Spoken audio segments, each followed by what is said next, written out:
बिस्मिल्लाहिर्रहमानिर्रहीम। अस्सलामुअलैकुम। मैं Asgar Ali education plus computer college की जानिब से अमेज़ॉन ई कॉमर्स के लेक्चर नंबर 13 के साथ हाज़िर हूँ। आज के इस लेक्चर में हम अमेज़ॉन पे वर्चुअल असिस्टेंट क्या होता है ये समझेंगे।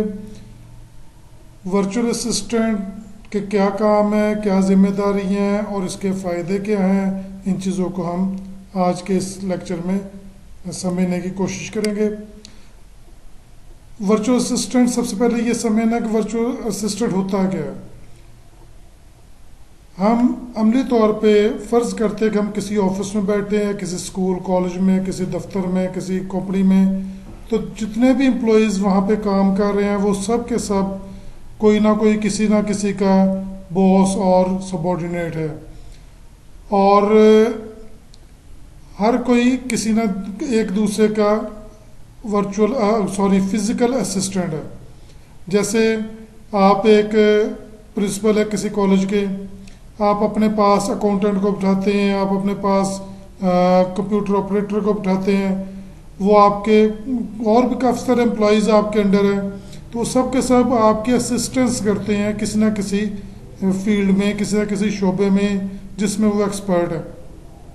तो ये सारे के सारे आपके फिज़िकल असिस्टेंट्स हैं जो कि आपको नज़र आते हैं, जिनको आप सैलरी देते हैं, जिनके लिए आप ऑफिस और अदर रिक्वायरमेंट्स जो है उनकी, जिसमें उनको कंप्यूटर देना, उनको टेबल देना, सिटिंग अरेंजमेंट्स, उनकी मंथली सैलरीज वगैरह, उनके काफ़ी सारे खर्चे जो है ना आप बर्दाश्त करते हैं, जिसके बाद उन्हें आपको वो असिस्ट करते हैं। तो ये फ़िज़िकल असिस्टेंट है। जबकि अगर हम ऑनलाइन किसी की सर्विसेज हासिल करते हैं, वो बेशक आउट ऑफ सिटी है, आउट ऑफ कंट्री है, किसी भी दूसरे बर आज़म में है, हम उससे अपनी सर्विसेज लेते हैं, उसके अगेंस्ट हम उसको पे करते हैं, तो उसे हम वर्चुअल असिस्टेंट कहते हैं। वर्चुअल से मुराद ख्याली, फर्जी, जो कि फ़िज़िकली ना हो। तो वर्चुअल असिस्टेंट अमेज़ॉन पे वो शख्स है जो कि आपके अमेज़ॉन के अकाउंट को, अगर आप ईबे पे चाहते हैं तो ईबे के अकाउंट को पूरी कंप्लीट रन करता है। मतलब ये कि आप अपना अकाउंट उसके हवाले कर देते हैं, उसे कहते हैं कि मेरा अकाउंट आप रन करें, इसकी सारी जो ज़रूरी टास्क हैं वो आप करें। वो ज़रूरी टास्क क्या है? Vital task performed by Amazon virtual assistant. उसमें सबसे पहले ये है कि Amazon competitor analysis and market research, उसका सबसे अहम काम, दो अहम काम है, प्रोडक्ट हंटिंग भी उसका अहम तरीन काम है, लेकिन ये जो अपना अकाउंट किसी के हवाले करता है वो ये तवक्को करता है कि ये शख्स जो है मुझसे ज़्यादा मुस्तैद है, ज़्यादा नॉलेज रखता है इस फील्ड में, अमेज़ॉन पे ज़्यादा इसके तज्ज़िया है, तो वो तवक्को करता है कि वो उसके ज़िम्मेदारी देता है कि आपने जो मेरी प्रोडक्ट्स के, मेरे ब्रांड के, मेरे स्टोर के जो कंपेटिटर्स हैं, आपने उनका मुकम्मल एनालिसिस करना है, आपने मार्केट रिसर्च करनी है, आपने बताना है कि कौन सी प्रोडक्ट कैसे, किस जगह, किस तरीके से सेल की जाए, कितनी पब्लिसिटी चाहिए होगी। तो ये कंप्लीट एनालिसिस जो है वो इसकी ज़िम्मेदारी होती है, क्योंकि इसने वर्चुअल असिस्टेंट ने ही आपका अकाउंट लेकर चलना होता है। आपका बेनिफिट है, आपको लॉस है, तो उसका ये सारा जिम्मेदार है। जिस तरीके से आप एक गाड़ी खरीद कर किसी ड्राइवर को देते हैं, तो आप तवक्को करते हैं कि ये बंदा ज़्यादा बेहतर तरीके से गाड़ी चलाएगा, और अगर हम उसको मुसाफिर गाड़ी के तौर पे चलाते हैं तो हमें अच्छा खासा रेवेन्यू जनरेट करके देगा। बिल्कुल इसी तरह आप अपना अकाउंट जो है एक वीए को, वर्चुअल असिस्टेंट को हैंड ओवर करते हैं, तो आप तवक्को कर रहे होते हैं कि ये बहुत ज़्यादा बेहतर तरीके से फ्रीली ये मुख्तलिफ टास्क सर अंजाम देगा, जिसमें अकाउंट पूरा का पूरा कंप्लीट रन करना। उस पर सबसे पहला स्टेप कि मार्केट रिसर्च करना कि कौन सा मार्केट का ट्रेंड है इस वक्त चल रहा, कौन सी चीज़ें कस्टमर ख़रीदना चाहता है। हमने अपनी नीश में रहकर, अपनी कैटेगरीज में रहकर, अपने लिमिटेड रिसोर्सेज में रहकर हमने कैसे ज़्यादा से ज़्यादा मैक्सिमम आपने प्रॉफिट जनरेट करना है। सेकंड इसका काम होता है product hunting. Product hunting Amazon पे सबसे ज़्यादा क्रूशल काम है। आप अगर बहुत अच्छी प्रोडक्ट हंटिंग कर लेते हैं, आपके पास बहुत सारी विनिंग प्रोडक्ट्स हैं जो आपको अच्छा प्रोडक्ट्स आप प्रॉफिट दे सकती हैं, देन आपका अकाउंट ग्रो करेगा, स्ट्रेंथ पकड़ेगा। तो प्रोडक्ट हंटिंग से मुराद ये होती है कि आपने पूरी दुनिया में ढूंढना है कि कौन सी चीज़ें कहाँ पे सस्ती हैं जो हम अमेजोन पे या ईबे पर सेल करके अच्छे पैसे कमा सकते हैं। हंटिंग का क्राइटेरिया प्रीवियस लेक्चर्स में हम कर चुके हैं कि प्रोडक्ट हंटिंग करते वक्त क्या क्या चीज़ें देखनी होती हैं। वो लेक्चर नंबर 2-3 गालबन उनमें आपको प्रोडक्ट हंटिंग का काफ़ी डिटेल में मैंने बताया है, आप उनको उन वीडियोस को देखें। तो प्रोडक्ट हंटर जो है ये अक्सर लोग सिर्फ अपने मतलब पूरा अकाउंट किसी के हवाले नहीं करते, वो अलहदा से एक वीए ढूंढते हैं जो कि उसको सिर्फ प्रोडक्ट हंटिंग करके दे। दूसरा वीए जो है वो हमें ऑर्डर प्रोसेसिंग करके दे। तीसरा वीए हमें लिस्टिंग करके दे अमेजोन पे या ईबे पर और उसकी ऑप्टिमाइजेशन करे। चौथा जो है वो सीआरएम वगैरह को हैंडल करे। तो अक्सर लोग जो हैं वो ज़्यादा बेहतर होता है कि आप एक वर्चुअल असिस्टेंट पर सारा बोझ डालने के बजाय आप हर फील्ड में अलग-अलग वर्चुअल असिस्टेंट्स लें और उनके ज़रिए अपना काम कंप्लीट करें। लेकिन इस प्रोसेस में फिर आपको मेन अकाउंट खुद हैंडल करना पड़ता है। तो अगर आप पूरा अकाउंट किसी के हवाले कर रहे हैं तो फिर उसके अंदर वो सारी कैपेबिलिटीज़ होनी चाहिए कि ये सारे काम जो हम देखेंगे।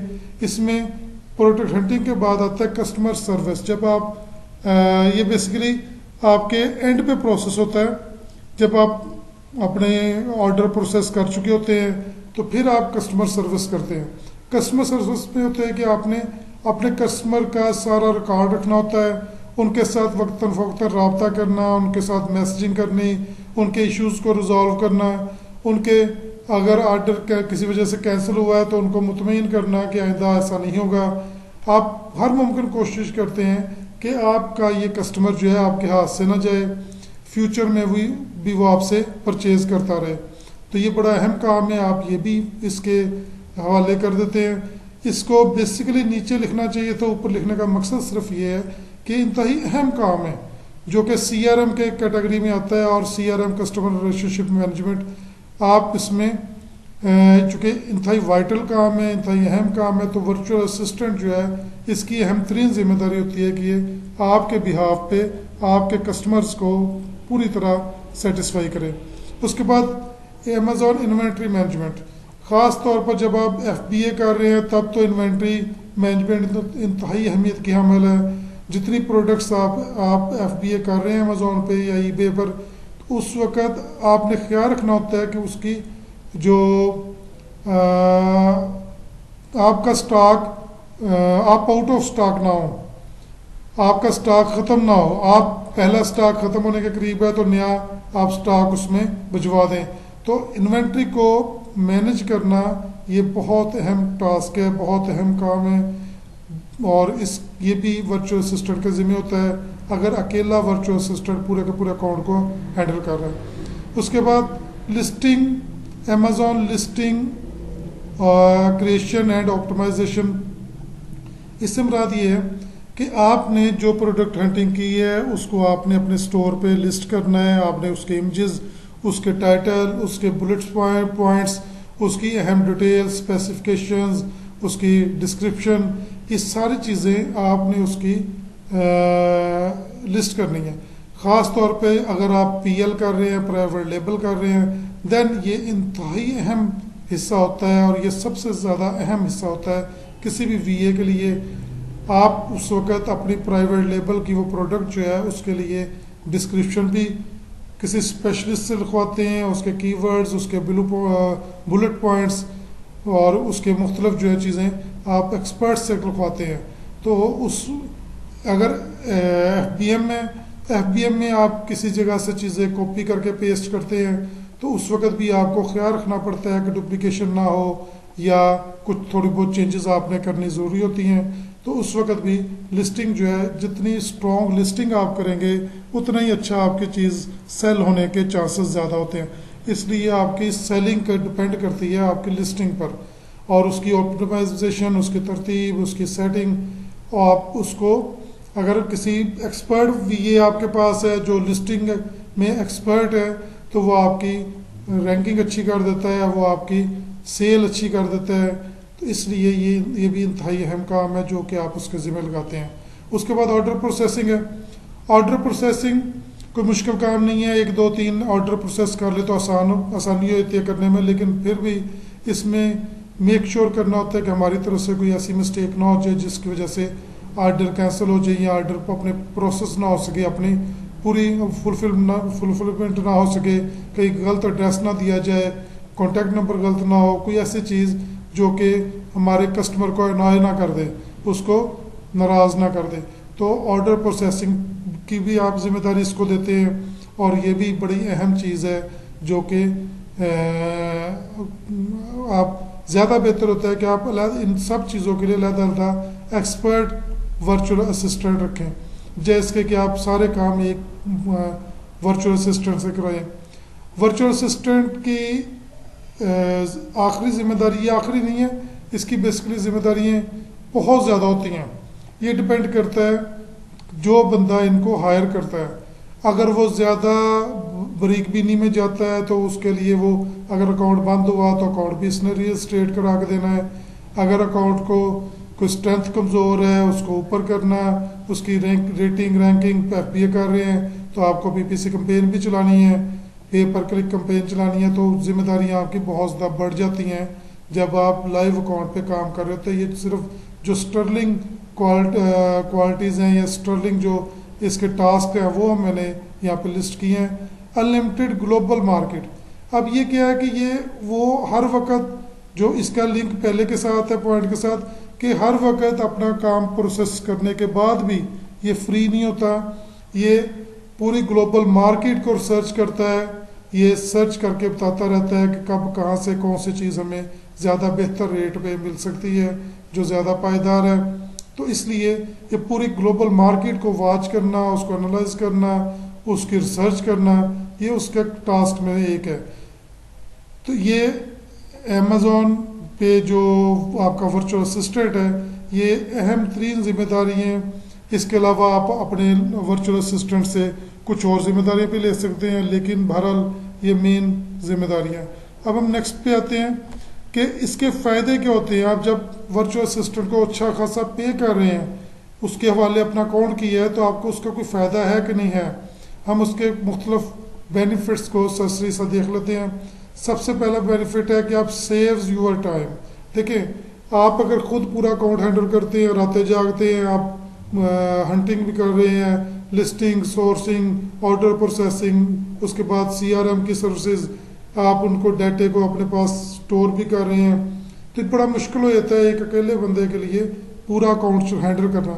तो आपकी अदर जिम्मेदारी भी, आप कोई किसी जगह जॉब कर रहे हैं या कोई अदारा चला रहे हैं या कोई शॉप चला रहे हैं, तो उसके साथ ये सारी जिम्मेदारी हैंडल करना मुश्किल हो जाता है। उस सूरत में आपको वर्चुअल असिस्टेंट जो है वो आपका टाइम सेव करता है। आप अगर अपना काम उसके ज़िम्मे दे देते हैं, उसके हवाले कर देते हैं, तो आप टेंशन फ्री होते हैं। अब आप नई प्रोडक्ट्स की तरफ सोच सकते हैं, नए प्लान कर सकते हैं बिजनेस के, इसलिए आपका टाइम बचता है। Virtual assistants are highly trained, ये आमतौर पर बहुत ज़्यादा ट्रेंड लोग होते हैं। Therefore they complete their work before the clients deadline to free up your time and increase productivity.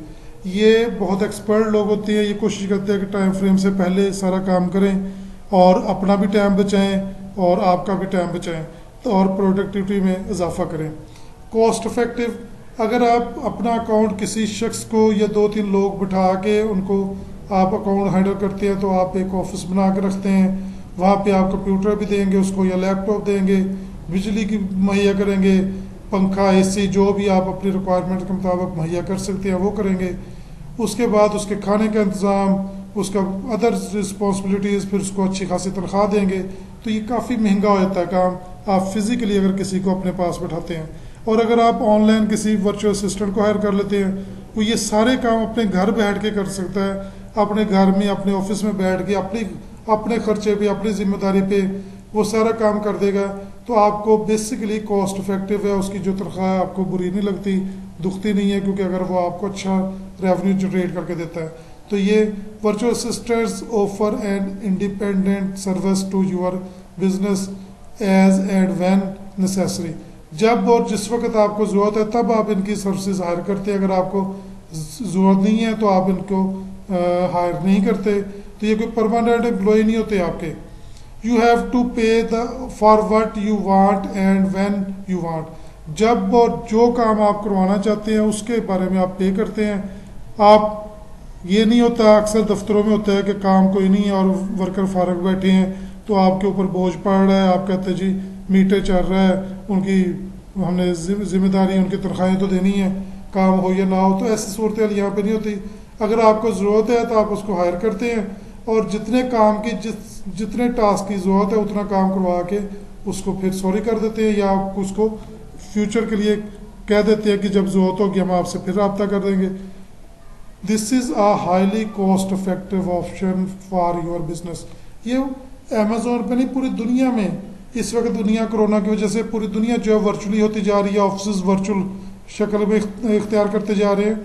तो इस वक्त बड़ा आसान हो गया है सॉफ्टवेयर हाउसेज वालों के लिए भी कि वो प्रोग्रामर्स को कहें कि अपने घर में बैठकर हमें ये सॉफ्टवेयर बना कर दें, हम आपको पेमेंट दे देंगे उसकी। तो ये अब दुनिया में वर्चुअल असिस्टेंट्स ज़िंदगी के हर फील्ड में आ रहे हैं। अमेजोन पे चूँकि इसका ज़्यादा काम है, ज़्यादा अहम है, तो इसलिए ये अमेजोन के साथ अटैच किया जाता है इसे। उसके बाद रिड्यूस ओवरहेड्स, ये ओवरहेड्स को कम करते हैं। जैसे कि आपके जो एम्प्लॉयज़ हैं, आपके फिजिकल एम्प्लॉयज़ हैं, छुट्टियाँ आई हैं तो जो आपने उन्हें छुट्टियाँ भी देनी है, ईद आई है तो आपने बोनस देना है, बड़ी ईद आई है तो बकरा अलाउंस देना है, उसके अलावा उनको मेडिकल अलाउंस है, कन्वेंस अलाउंस है, डिफरेंट अलाउंसेज हैं जो ओवरहेड्स हैं। उनके कोई और मसला आ गया तो अभी वो आपसे तो तकाजा करेगा कुछ बेनिफिट्स का। तो कहने का मकसद ये कि ओवरहेड्स बहुत ज़्यादा होते हैं और वर्चुअल असिस्टेंट जो है वो इन ओवरहेड्स को कम करता है, क्योंकि वो अपने घर में बैठकर अपने ऑफिस में बैठकर काम करता है। आप जो काम उसके ज़िम्मे लगाते हैं, उसमें ईद है, शबरात है, बड़ी ईद है, जो मर्जी है उसने करके देना है, उस टाइम फ्रेम में उसने करके देना है। तो इसलिए ये बहुत ज़्यादा कॉस्ट इफेक्टिव भी है और ओवरहेड्स को रिड्यूस करता है। उसके बाद मिनिमाइज एम्प्लॉयज़ ऑब्लिगेशंस, जो एम्प्लॉयज़ की जिम्मेदारी है, बहुत सारी जिम्मेदारी होती हैं एक कंपनी के ऊपर कि एम्प्लॉयज़ से अगर वो काम लेती है तो उसके बदले में वो उसको बहुत सारे इंसेंटिव्स दे रही होती है, बहुत सारे उनको ऐसे चीज़ें दे रही होती है जिसको मतलब सैलरी है, मेडिकल अलाउंस है, उसका कन्वेंस अलाउंस है, कोई बीमारी आ गई तो उसके लिए उनको एक्स्ट्रा हेल्प देनी है। तो बहुत सारी चीज़ें ऐसी होती हैं जो कि आपके ऊपर जिम्मेदारी होती है एज आ कंपनी। जब आप चल रहे होते हैं तो आपके एम्प्लॉयज़ आपके ऊपर बहुत ज़्यादा डिपेंड करते हैं। इसलिए वर्चुअल असिस्टेंट की सूरत में आपको ये सारी की सारी ऑब्लिगेशन से आपकी जान छूट जाती है। आप बस अपने जिस काम के लिए, जैसे मैंने पहले बताया कि अगर आप प्रोडक्ट हंटिंग करवाना चाहते हैं तो आप उसके प्रोडक्ट हंटिंग का काम देते हैं, जैसे ही वो कंप्लीट करके देता है आप उसको पेमेंट कर देते हैं और थैंक यू वेरी मच, जब दोबारा ज़रूरत पड़ेगी फिर रब्ता कर लेंगे। तो इसी तरीके से ऑर्डर प्रोसेसिंग है, इसी तरीके से बाकी काम है। और अगर पूरा का पूरा अकाउंट उसके हवाले किया तब भी उसे कहते हैं जी अपने घर बैठ के करे, अपने ऑफिस जाके करे, जब चाहे चलाए, प्रॉफिट जनरेट करके दे। आपका मकसद है प्रॉफिट जनरेट करना। अगर वो अच्छा रिजल्ट देगा तो आप उसको अच्छा पे करते हैं। तो इसलिए आपकी बहुत सारी जिम्मेदारियां जो हैं वो आपकी कम हो जाती हैं, मिनिमाइज हो जाती हैं। तो उम्मीद है कि आपको इसकी समझ लगी होगी। ये कुछ ज़्यादा मुश्किल टॉपिक नहीं था, आसान टॉपिक था। सिर्फ ये समझना है कि फ़िज़िकल असिस्टेंट वो शख्स है जो कि आपके पास बैठा, आपके ऑफिस में बैठा, आपके लिए जिम्मेदारियां, आपके लिए डिफरेंट सर्विसेज दे रहा है। उसके अगेंस्ट आप उसको सैलरी देते हैं, उसको convince allowance, house land rent, उसके बाद मेडिकल अलाउंस है, उसके अलावा ईद पे बोनस है, बड़ी ईद पे बकरा अलाउंस है। तो ये सारी की सारी चीज़ें आप उसको देने के पाबंद हैं। और फिर उसके बाद वीक में छुट्टियाँ भी हैं, 1 छुट्टी या 2 छुट्टियाँ, तो इसलिए उसकी जिम्मेदारियाँ बहुत ज़्यादा हैं। और जब आप जो वर्चुअल असिस्टेंट की बात करते हैं तो वो फिज़िकल असिस्टेंट से टोटली डिफरेंट एक सिनारियो है कि एक बंदा किसी भी मुल्क में, किसी भी शहर में बैठकर, बहुत दूर आपसे बैठकर आपके सारे काम कर रहा है जो आप उससे तवक्को कर रहे हैं। जो आपका उसके साथ रेट रेट तय हुआ है, जो मुआवजा तय हुआ है वो आप उसको पे कर देते हैं और अपना काम फुलफिल करा के इस्तेमाल कर लेते हैं। तो इसलिए वर्चुअल असिस्टेंट को आप ख्याली असिस्टेंट, गैर जिसको आप फिजिकल नहीं होता, ये ख्याली है, या अननोन कह रहे कि रिमोट असिस्टेंट आप इसको कह सकते हैं। तो ये दूर बैठकर आपका काम करता है। तो इसलिए इस कॉन्सेप्ट को अगर आप समझ जाए तो काफ़ी वाज़ेह हो जाएगा कि आपके कितना ज़्यादा ये कॉस्ट इफेक्टिव है, कितने ज़्यादा फ़ायदे हैं। नुकसान इतने ज़्यादा नहीं है इसके। ये हो सकता है कि इसके कि किसी ऐसी जगह हो, अननोन प्लेस पे हो, कि आपका अकाउंट ख़राब करके भाग जाए, आप ढूंढ ना सके, और या कोई और इस तरह के, क्योंकि अकाउंट से पैसे नहीं निकलवा सकता, कुछ ऐसा नहीं कर सकता, क्योंकि आप अकाउंट को अगर वॉच कर रहे हैं तो आपको हर ट्रांजैक्शन का पता चल रहा होता है। तो आप अपने क्रेडिट कार्ड के ज़रिए अपने अकाउंट पे कंट्रोल आपका होता है, जहाँ पे थोड़ी सी गड़बड़ नजर आई तो आप उसको ऑफ कर सकते हैं। तो कहने का मकसद ये, आप उसकी परमिशंस कम करके भी उसको कंट्रोल कर सकते हैं। कई तरीके होते हैं। तो इसके ज़्यादा नुकसान नहीं हैं, फ़ायदे ज़्यादा हैं। इसलिए एक नया कॉन्सेप्ट है, कोरोना की वजह से दुनिया में बड़ी तेज़ से पॉपुलर हो रहा है। कंपनियाँ, बड़ी बड़ी मल्टीनेशनल कंपनियाँ जो हैं, अब फिजिकल असिस्टेंट और फिजिकल वर्कर्स एम्प्लॉयज़ की बजाय वर्चुअल ऑफिस पे, वर्चुअल एम्प्लॉयज़ पे डिपेंड करती हैं ज़्यादा, और बिजनेस नई शक्ल ले रहे हैं, नई शेप ले रहे हैं। तो ये कॉन्सेप्ट काफ़ी आसान, इजीली समझ में आने वाला कॉन्सेप्ट है। फिर भी अगर आपको इसकी कोई प्रॉब्लम हो तो आप डिस्कस कर सकते हैं मेरे साथ। उम्मीद है आपको इसकी समझ लगी होगी। नेक्स्ट लेक्चर तक के लिए मुझे इजाज़त दें। खुदा हाफिज़।